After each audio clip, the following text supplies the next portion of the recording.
नमस्ते सभी को, मैं हूँ सृष्टि और आज हम भगवत गीता चैप्टर 6 ध्यान योग के श्लोक 10 को कवर करने वाले हैं। रोज की तरह पहले मैं संस्कृत में श्लोक को पढ़ूंगी, उसकी इंग्लिश ट्रांसलेशन को देखेंगे और मीनिंग को समझेंगे। तो चलिए शुरू करते हैं। योगी योंजिता सतताम आत्मानाम रहसि स्थिता एकाकी याता चित्तत्मा निरासीर अपरिग्रहा। A transcendentalist should always engage his body, mind and self in relationship with the supreme। जो spiritual इंसान है उसका काम है कि उसका मन, उसका तन, उसका शरीर मतलब तन हो गया, बॉडी, माइंड हो गया, उसका दिमाग और सेल्फ मतलब पूरा का पूरा वो in relationship with the supreme. He should live alone in a secluded place, मतलब सबसे अलग एक जगह पे वो रहता है। And should always carefully control his mind, और हमेशा अपने दिमाग को कंट्रोल किया रहता है। अपने दिमाग को वो मास्टर बन जाता है अपने दिमाग के, एंड उस हिसाब से चलाता है जो सही है उसके लिए, उसके दिमाग को उस तरीके से वो चलाता है उसके लिए एंड सबके लिए। He should be free from desires and feelings of possessiveness। हर एक चीज को पकड़े रखना, ये मेरा है, ये मेरा पोजेशन है, ये मेरा घर है, ये मेरा संपत्ति है, इस चीज से वो खुद को दूर रखता है, क्योंकि यही चीज है ना जो हमें डेस्परेट करती है एंड दर्द से भर देती है। किसी भी रिलेशनशिप को, किसी भी प्रॉपर्टी को, किसी भी पद को, सम्मान को, मतलब आप हासिल करना चाहते हो, पकड़े रहना चाहते हो, उसी से दर्द होता है। हम एक बार यहाँ के एक्सप्लेनेशन को समझ लेते हैं। Krishna is realised in different degrees as Brahman, Paramatma and the supreme personality of godhead. Krishna consciousness means concisely to be always engaged in the transcendental loving service of the Lord। Krishna consciousness मतलब क्या होता है कि हमेशा ही आप ईश्वर से कनेक्टेड रहते हो, उनसे प्यार करते हो। But those who are attached to the impersonal Brahman or the localized super soul are also partially Krishna consciousness। जो कहीं ना कहीं वो ब्रह्मन से कनेक्टेड है, वो सुपर सोल से लोकलाइज्ड फॉर्म में कनेक्टेड है, पार्शियली वो भी कृष्ण कॉन्शियसनेस में, मतलब कोई डेमीगॉड से अगर आप कनेक्टेड हो तभी आप कृष्ण कॉन्शियसनेस में हो। Because the impersonal Brahman is the spiritual ray of Krishna and the super soul is all the pervading partial expansion of Krishna। जो भी super soul है वो कृष्ण का ही एक्सपेंशन है, एंड जो ब्रह्मन है वो कृष्ण के रे से ही बना हुआ है। Thus the impersonalist and the meditator are also indirectly Krishna consciousness। मतलब जिस किसी फॉर्म में, जैसे मैंने बोला था ना कि अगर आपको भगवान को कृष्ण के रूप में याद नहीं करना है, आप ऑलमाइटी या फिर क्रिएटर फोर्स के तरीके से सोच के भी उनको किसी भी फॉर्म में, किसी भी रिलीजन से हो, आप उनको याद करो, वो सोर्स एनर्जी तक एक ही तरीके से कनेक्ट होता है। भगवत गीता में कृष्ण लिखा है, तो कुरान में अल्लाह लिखा है, तो बाइबल में जीसस लिखा है, गॉड लिखा है। जिस किसी फॉर्म में आप उस डिवाइन सोर्स को कनेक्ट करना चाहते हो आप कर सकते हो, not a problem. A directly Krishna conscious person is the topmost transcendentalist because जो कृष्ण कॉन्शियसनेस में डायरेक्ट रहता है, किसी डेमीगॉड के थ्रू नहीं कनेक्ट होता है, उसको टॉपमोस्ट ट्रांसेंडेंटलिस्ट माना जाता है। Because such a devotee knows what is meant by Brahman and Paramatma, क्योंकि उस डिवोटी को समझ में आ जाता है कि ब्रह्मन क्या है, परमात्मा क्या है। मतलब जरूरी नहीं है कि आपको एक बार में समझ में आ जाए, बट धीरे धीरे आप चीजों को समझने लगते हो। His knowledge of the absolute truth is perfect, whereas the impersonalist and the meditative yogi are imperfectly Krishna consciousness। बाकी सारे जो लोग हैं जो मेडिटेशन करके योगा करते हैं या फिर डेमीगॉड के थ्रू कनेक्टेड होते हैं, जो भी है वो थोड़ा इम्परफेक्ट कृष्ण कॉन्शियसनेस को फॉलो करते हैं, परफेक्ट नहीं करते, ऐसा बोला जा रहा है। नेवरथलेस, और ऑब्वियसली आप पूरी डायरेक्टली कृष्ण को नहीं सोच रहे हो ना, यहाँ पे बोला जा रहा है आप कुछ और कर रहे हो, लेकिन क्योंकि सब कुछ में कृष्ण है तो कृष्ण तक ही वो कनेक्ट हो रहा है, तो वो इम्परफेक्ट फॉर्म में हो रहा है, क्योंकि डायरेक्टली आप कृष्ण को विश्वास करके नहीं कनेक्ट कर रहे हो, as per the explanation। Nevertheless, all of these are instructed herewith to be constantly engaged in the particular pursuits so that they may come to the highest perfection sooner or later।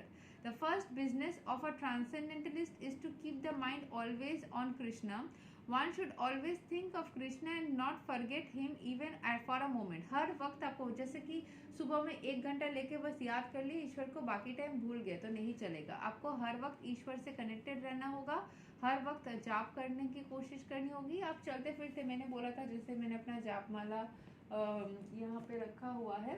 सो हर वक्त चलते फिरते आप जाप कर सकते हो ना, मतलब ज़रूरी नहीं है कि आपको एक टाइम फिक्स्ड बैठ के ही सिर्फ जाप करना है। So you can just do it when ever you want and when ever you can. The first business of a transcendentalist is to keep the mind always in Krishna. One should always think of Krishna and not forget him even for a moment. Concentration of the mind on the super soul is called samadhi और trance। एक trance वाला state हो जाता है, जैसे बोलते हैं ना वो इंसान trance में चला गया है, वो एक ऐसे state में चला गया है कि उसको पता ही नहीं है चारों ओर क्या हो रहा है, शांत एकदम स्थिर दिमाग हो चुका है, एक जगह पे दिमाग स्टॉप हो गया है, मतलब वो कुछ और नहीं सोच रहा है।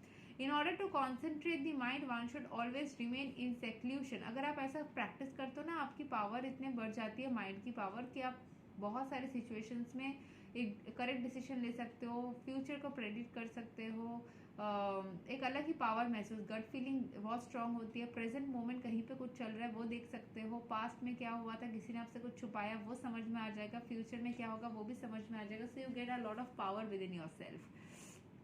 So in order to concentrate the mind, one should always remain in seclusion and avoid disturbance by the external objects. He should be very careful to accept favorable and reject unfavorable conditions that affect his realization. And in perfect determination, he should not hanker after unnecessary material things that entangle him by feelings of possessiveness. वो कभी भी खुद को ऐसे situation में नहीं डालता है जो कि उसको और ज़्यादा डेस्परेट करेगा, एंड वो कोशिश करता है कि जो सारी चीज़ें उसके लिए फेवरेबल हो वो सारे सिचुएशंस में खुद को रखे, एंड जो सारी चीज़ें उसके लिए अच्छे नहीं हो, जैसे कि नशा करना, पब में जाना, रात भर पार्टी करना, ये सारी चीज़ किसी भी इंसान के लिए, शरीर के लिए, उसके दिमाग के स्टेट के लिए अच्छा नहीं होता है, डिप्रेशन क्रिएट करता है, वो हेल्थ को ख़राब करता है और चीज़ें धीरे धीरे और ख़राब होती जाती है। सो उन सारी चीज़ों से वो खुद को दूर रखता है। All these perfections and precautions are perfectly executed when one is directly in Krishna consciousness। जब वो कोई कृष्ण कॉन्शियसनेस में आता है कोई भी इंसान, तो वो अपने आप ये सारी चीज़ें करने लग जाता है, उसको ज़बरदस्ती से नहीं करनी पड़ती, ना ही कोई उसको इसके बारे में बताता है, वो शुरू से ही ऐसा होता है। कुछ इंसान आप देखेंगे जन्म से ही वो बाकियों से अलग है, वो थोड़ा डिसिप्लिन है, वो थोड़ा सा ऐसा है जैसे कि किसी ने उसको भक्ति से सिखाई है, किसी ने उसको बताया है, बट किसी ने बताई नहीं होती है, तो वो लोग शायद उनकी जो आत्मा है वो बहुत जन्मों से शायद स्पिरिचुअलिटी को फॉलो करते हैं। So Krishna consciousness okay, because direct Krishna consciousness means self abnegation, wherein there is very little chance for material possessiveness. Sri Rupa Goswami characterizes Krishna consciousness in this way: अनासक्तस्य विषयान् याथर्हाम उपायुञ्जता निर्बन्धा कृष्ण संबंधे युक्तां वैराग्याम् उच्यते। प्रापञ्चिकताया बुद्धिया हरिसमाबन्धि वस्तुना मुमुक्षुभिः परितज्ञो वैराग्याम Phalgu कथयथे। When one is not attached to anything but at the same time accepts everything in relationship to Krishna, one is rightly situated above possessiveness। जब वो किसी भी चीज़ को accept नहीं, मतलब किसी भी चीज़ को ऐसा नहीं करता है कि पोजेस कर रहा हूँ मैं, किसी भी चीज़ के प्रति कोई आकृष्ट नहीं होता है, but at the same time वो हर एक चीज़ को कृष्ण के मतलब कृष्ण ने दिया है इसीलिए मैंने एक्सेप्ट किया है, इस चीज़ को बिलीव करता है, वो राइटली सिचुएटेड है अबव पॉजिटिवनेस। वो पॉजिटिव मतलब कोई भी चीज़ को मेरा है इस वाले फीलिंग से वो बहुत ऊर्ध्व चला जाता है। On the other hand one who rejects everything without knowledge of its relationship to Krishna, जब वो बोलो मुझे ये नहीं चाहिए, नहीं मुझे कोई आपको कुछ ऑफर करे, आप बोलो नहीं मुझे नहीं चाहिए, आप इस चीज़ को समझ नहीं रहे हो कि हर एक बूंद में, हर एक कण में कृष्ण होते हैं, तो आपको कोई कुछ ऑफर कर रहा है तो उसमें भी वो कृष्ण ऑफर कर रहा है। कृष्ण आपको कुछ कोई इंसान आपको कुछ ऑफर कर रहा है, मतलब उसके अंदर की भगवान, उसके अंदर की कृष्ण उसको हमें ऑफर कर रहा है। तो किसी भी चीज़ को मना नहीं करना चाहिए, चाहे कोई आपको कुछ भी दान में दे रहा हो ना, उसको खुशी खुशी लेना चाहिए, उसको भी धर्म के पथ में दान करने से पुण्य मिलता है ना, तो उसको पुण्य के पथ में और आगे अग्रसर होने के लिए सहायता करना चाहिए। किसी की दान को कभी मना मत करना। कोई कुछ दे तो उसको उस पुण्य के पथ में आप आगे जाने में मदद करोगे। जितना किसी को मदद करोगे उतना ज्यादा आप आगे चले जाओगे। एंड इस भाव से किसी भी चीज को एक्सेप्ट करना, चाहे आपको कोई बोले कि दान इस वक्त लेना पाप है, या फिर इस महीने में दान मत लेना, मत सुनना। दान हमेशा लो, दान करो, दान खुशी मन से लो, ये सोच के कि भगवान आपको उस इंसान के जरिए कुछ देना चाह रहा है, क्यों ना ले। मुफ्त की चीजें हमेशा गिफ्ट होती है, वो भगवान आपको कुछ गिफ्ट देना चाहता है, कभी भी उसको मना मत करना, थैंक यू बोल के हमेशा एक्सेप्ट करना। उससे उस इंसान को भी शांति महसूस होगी, खुशी होगी, आपको कुछ दे पाने की एक अलग अलग सी आनंद होगी, एंड साथ ही साथ आपके मन में भी खुशी रहेगी, क्योंकि आप भी कुछ पाओगे एंड उस चीज से पॉजिटिव एनर्जी की उत्पत्ति होगी। Okay, so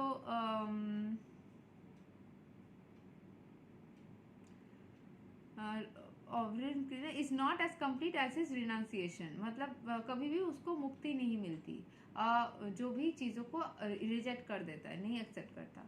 A Krishna conscious person well knows that everything belongs to Krishna, and thus he is always free from feelings of personal possession. As such, he has no hankering for anything on his own personal account. He knows how to accept things in favor of Krishna consciousness and how to reject things unfavorable. हाँ, लेकिन कोई भी चीज़ दान में, जैसे मैंने बोला, अभी नेगेटिव चीज़ आपको पता है कि अल्कोहल या फिर स्मोकिंग, टोबैको या फिर कोई ऐसी नशीली चीज़ है, ये हमारे लिए क्या किसी के लिए भी अच्छा नहीं होता है। तो वो सारी चीज़ें आपको मना करना आना चाहिए। एंड जो अच्छी चीज़ है, जैसे कि किसी ने आपके लिए खाना बनाया, किसी ने आपको पानी देना चाहे, किसी ने कपड़े देना चाहा, जो चीज़ें हम सबके लिए ही ज़रूरत की मंद चीज़ें होते हैं, वो सारे आप ज़रूर एक्सेप्ट कर सकते हैं। He is always aloof from material things because he is always transcendental and he always alone, having nothing to do with persons not in Krishna consciousness. जो इंसान कृष्ण कॉन्शियसनेस में होता है, उसको पता चल जाता है कि क्या एक्सेप्ट करना चाहिए एंड क्या नहीं करना चाहिए, एंड वो मटेरियल चीज़ों से हमेशा दूर रहता है, स्पिरिचुअल चीज़ों से अट्रैक्टेड हो जाता है, क्योंकि वो अकेले ही is always alone, having nothing to do with persons. तो वो एक इंसान वो अकेले रहने में भी डरता नहीं, क्योंकि जो कृष्ण कॉन्शियसनेस में नहीं है, जो गलत चीज़ों से घेर चुके खुद को, उन लोगों से उसका कोई भी मतलब नहीं है, तो वो उन लोगों से खुद को दूर कर लेता है। Therefore, a person in Krishna consciousness is the perfect योगी। ठीक है, तो कृष्ण कॉन्शियसनेस में जो रहता है वो योगी योगी का काम ही है कि सारे चीज़ों को छोड़ के जो सही है उस दिशा में चलना। इसका मतलब ये नहीं कि आप अपने घर को छोड़ के बाहर चले जाओ, अपने घर में रह के भी मटेरियल चीज़ों से जो आपके लिए अच्छा है उनको लेना, और जो अच्छा नहीं है, इसीलिए तो साधु सन्यासी भी दान पे ही चलते हैं ना, वो लोग कुछ और तो नहीं कमाते, तो वो वैसा ही है। तो ये तक था श्लोक number 10 of Bhagavad Gita chapter 6 Dhyan yoga. अगले वीडियो में हम श्लोक 11, 12 क्लब किया हुआ है उसको कवर करेंगे। तब तक के लिए हरे कृष्णा, राधे राधे, जय श्री राम।